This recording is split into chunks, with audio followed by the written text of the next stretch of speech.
Jew, I'd be a Zionist. I am a Zionist. You don't have to be a Jew to be a Zionist. U.S. President Joe Biden has been a long-standing supporter of Israel. In fact, one of his first trips overseas as a senator was to Israel back in 1973. My first meeting in Israel was invited by a woman named Golda Meir, who I admired from afar, as millions of Americans did. But my education started, as some of you know, at my father's dinner table. It was at that table I first heard the phrase that is overused sometimes today, but in a sense not used meaningfully enough. First, I heard the phrase, never again. It was at that table that I learned that the only way to ensure that could never happen again was the establishment and existence of a secure Jewish state of Israel. Biden continued to voice his support for Israel at every opportunity. He even opposed arms sales to Saudi Arabia back in 1986 because he believed Saudi Arabia posed a major threat to Israel. If we look at the Middle East, I think it's about time we stop, those of us who support, as most of us do, Israel in this body, for apologizing for our support for Israel.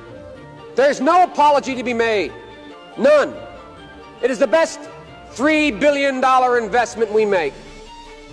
Were there not an Israel, the United States of America would have to invent an Israel to protect her interest in the region. Throughout his political career, Biden has also been vocal about his support of U.S. arms sales to Israel. This is from Biden's election campaign website, which shows a full list of his support shown to Israel over the years. There have been rare times when Biden has voiced his opposition to Israel's plans to annex Palestinian land. Most recently, during his presidential campaign in 2020, Biden said that he would reverse some of Donald Trump's policies that led to Israeli plans to annex parts of the West Bank, saying he did not support annexation.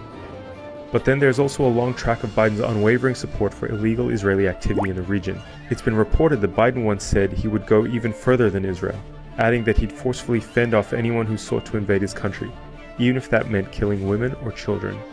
These comments were made after Israel's 1982 invasion of Lebanon, where around 18,000 people were killed. Considering Biden's historic stance on Israel, will his politics really differ from Trump when it comes to settlements and other human rights violations? My name's Joe Biden, and everybody knows I love Israel.